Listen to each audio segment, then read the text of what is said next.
Capital TV का खास show UP का दंगल देख रहे हैं आप। मैं हूं आपके साथ पूजा। आज यूपी के दंगल में बात करेंगे पीएम मोदी की सुरक्षा में हुई चूक को लेकर आग बबूला हुए योगी आदित्यनाथ के बड़े बयान की। साथ ही बात करेंगे ओवैसी की, जिन्होंने अखिलेश के श्री कृष्ण के सपने वाले बयान पर तंज कसा है। इन्हीं बड़ी खबरों पर चर्चा के लिए हमारे साथ स्टूडियो में मौजूद हैं कैपिटल टीवी के editor in chief doctor Manish Kumar. Doctor साहब, बहुत बहुत स्वागत है आपका। धन्यवाद। तो पहली खबर पर नजर डालते हैं। पीएम मोदी की सुरक्षा में हुई चूक को लेकर सीएम योगी आदित्यनाथ ने कहा है कि पंजाब की कांग्रेस सरकार से हुई ये चूक माफी के लायक नहीं है। कांग्रेस और पंजाब सरकार को देश की जनता से माफी मांगनी चाहिए। साथ ही कहा, देश की जनता कांग्रेस की शरारतपूर्ण साजिशों को सफल नहीं होने देगी और जल्द बड़ा एक्शन इस पर लिया जाएगा। साथ ही योगी आदित्यनाथ आज शाम वाराणसी के काशी विश्वनाथ मंदिर में महामृत्युंजय पाठ में शामिल हुए और पीएम मोदी की लंबी उम्र की कामना की। जिस तरह से पूरे देश भर में पीएम मोदी की सुरक्षा को लेकर लोगों के अंदर गुस्सा देखा जा रहा है, हर कोई बस यही मांग कर रहा है कि जल्द एक्शन हो, तो योगी का बयान भी इस बीच बेहद महत्वपूर्ण है। योगी ने भी कड़ा मैसेज दे दिया है। देखिए, आपको मालूम है ये जो हुआ है, जब ये खबरें देश के तमाम मुख्यमंत्रियों के पास पहुंची होगी, पहला काम यही हुआ होगा कि वहां के सेक्रेटरी, वहां के डीजीपी को बुला करके चीजों पे नजर रखने के लिए शॉक वेव की तरह गया होगा। सारे मुख्यमंत्री अलर्ट हो गए होंगे, क्योंकि पता नहीं, अभी तो सिर्फ ये खबर आई है, कहीं ये खबर आ जाए कि मोदी के काफिले के ऊपर कुछ लोगों ने पथराव कर दिया, पूरे देश में law and order situation create हो गया होता। ये राहुल गांधी, ये जो लिलीपुट पॉलिटिशियन है, इसको समझ में नहीं आ रहा कि व्हाट यू हैव डन। आपने चुनाव जीतने के लिए उस तरह के एलिमेंट्स के साथ आपने हाथ मिला लिया कि जिनका सीधे सीधे कनेक्शन खालिस्तानी। आप देखिए, वो सिख फॉर जस्टिस के पन्नू का वीडियो आ गया। वीडियो में 3 तारीख का वीडियो, 2 दिन पहले ही ये बताया जा रहा है कि मोदी को रोक देना है। तो एक तरफ खालिस्तानी एक्टिव थे, 80 लाख रुपए का इनाम दिया गया था। कोई छुपी हुई बात नहीं, यूट्यूब पे उसका वीडियो है, ट्विटर पे उसका वीडियो है, हर जगह है। और कांग्रेस पार्टी 5 तारीख को सवेरे सवेरे गो बैक मोदी ट्रेंड करा रही है।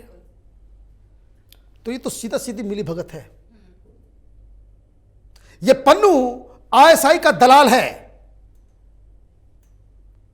ये खालिस्तानी ऑर्गेनाइजेशंस जहां जहां काम कर रहे हैं, सब फंडिंग आईएसआई के द्वारा। तो आईएसआई खालिस्तानी और ट्रेंड करा रहा है कौन? कांग्रेसी। सीधा सीधा कनेक्शन है। और अगर ये समझ लीजिए कि खरोच भी अगर प्रधानमंत्री मोदी को आ गई होती, क्या होता, क्या होता। इसलिए योगी आदित्यनाथ का जो गुस्सा है वो बिल्कुल जायज है, और जो बयान है कि ये गलती ऐसी है कि ये माफी के लायक नहीं है। क्या करना चाह रहे थे ये सिर्फ इस बात को साबित करने के चक्कर में ये मूर्खता कांग्रेस पार्टी के दिमाग में को लकवा मार दिया है कि प्रधानमंत्री को पंजाब में हमने रैली नहीं करने दी, लोगों को खड़ा कर दिया, रोड को ब्लॉक कर दिया, उनको वापस जाना पड़ा। प्रधानमंत्री go back, Modi go back, यही आप साबित करना चाह रहे थे। और उसके लिए ये सारा कुचक्र, इसलिए अचानक से सबको कोविड हो गया। चन्नी आइसोलेशन में चला गया, उसको होना चाहिए था एयरपोर्ट पे। चीफ सेक्रेटरी को कोविड हो गया, आइसोलेशन में चला गया, उसको होना चाहिए था, रिसीव करते हुए नजर आना चाहिए था बठिंडा के एयरपोर्ट पे। प्रियंका वाड्रा अंदर, राहुल गांधी पता नहीं दुनिया के कौन से आइलैंड पे मेडिटेशन कर रहे हैं, कोई पता ठिकाना नहीं, किन किन लोगों से मिल रहे हैं पता नहीं। तो अचानक से ये खबरें आई और प्रधानमंत्री मोदी ने सही कहा कि अपने चीफ मिनिस्टर को कह देना, क्योंकि जिस हिसाब से अब आप देखिए, वहां पे 500 के आसपास लोगों की भीड़ थी, लोगों की भावनाओं को भड़काया जा रहा था, भाषणबाजी चल रहा था। मुश्किल से 30-40 मीटर का डिफरेंस होगा प्रोटेस्टर्स और प्रधानमंत्री के कार में। अचानक से ये कूद पड़ते, कुछ लोग तो 7-8 लोग साथ साथ दौड़ रहे थे काफिला में, कोई कूद के काफिला के ऊपर चढ़ गया होता, कहीं एसपी जी को कोई एक्शन लेना पड़ जाता, तो आज पूरी दुनिया को मुंह दिखाने लायक नहीं हम बचते। कांग्रेस पार्टी को लग रहा है कि देश की राजनीति किसी यूनिवर्सिटी की राजनीति है। ये जेएनयू वालों के साथ ज्यादा उठना बैठना, सारे सलाहकार वो जेएनयू के वामपंथियों को, नक्सलियों को अपने माथा के ऊपर बिठा रखा है। दिमाग पोल्यूट हो गया इन लोगों का। और ये जिस रास्ते पे कांग्रेस पार्टी जा रही है, वो गर्त के अलावा कोई दूसरा ठिकाना नहीं मिलेगा। लेकिन अफसोस इस बात का है कि इतनी बड़ी घटना घटी, तमाम अपोजिशन के लीडर को इस पूरी घटना को कंडेम करना चाहिए था। आप सेलिब्रेट कर रहे हो, खुशियां मना रहे हो, और ये आप जानते तक नहीं, इसका इल्म नहीं है। मोदी के घृणा में ये लोग इतने अंधे हो गए हैं, इनको समझ में नहीं आ रहा है कि हिंदुस्तान में आज़ादी के बाद ये पहला प्रधानमंत्री ऐसा है जो अपने नाम से चुनाव जीतता है और बहुमत की सरकार बनाता है। नो वन एवर इतना ज़्यादा पॉपुलर प्रधानमंत्री हिंदुस्तान में आज तक हुआ नहीं।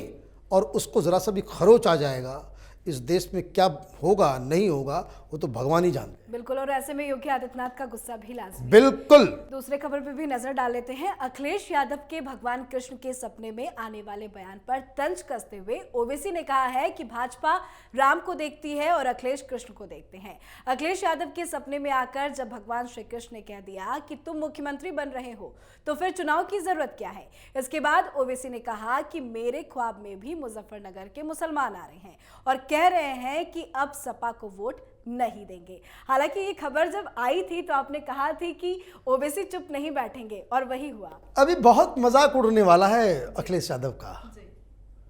भाई सपने में भगवान श्री कृष्ण आ रहे हैं, भगवान श्री कृष्ण को और कोई काम नहीं है।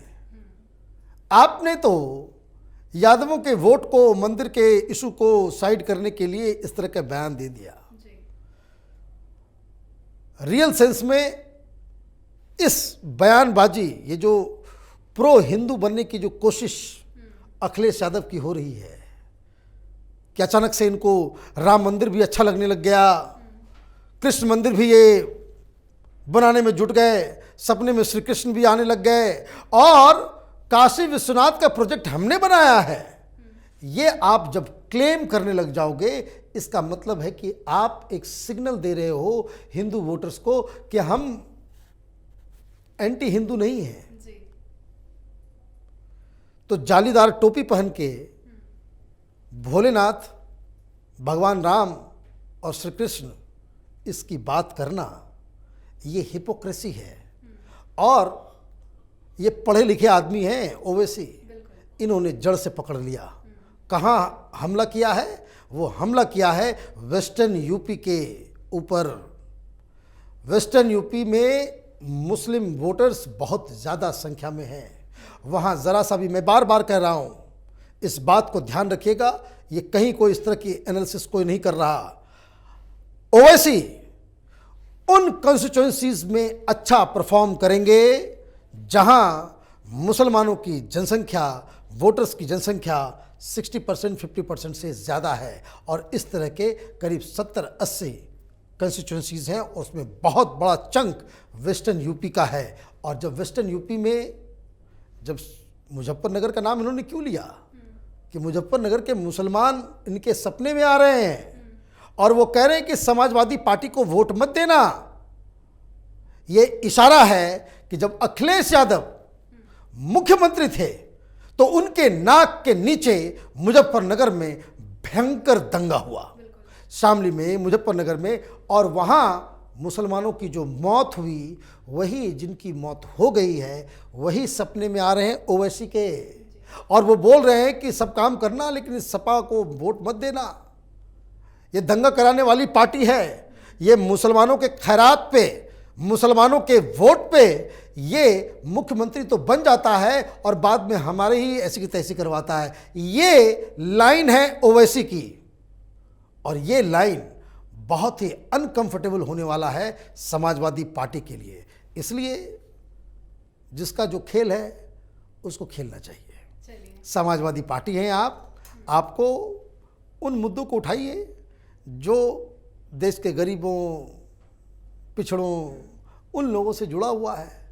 मंदिर मस्जिद में ज़्यादा आप जाएंगे, मुंह की खाएंगे, ये बिल्कुल तय है। चलिए, बहुत बहुत शुक्रिया बातचीत करने के लिए। धन्यवाद।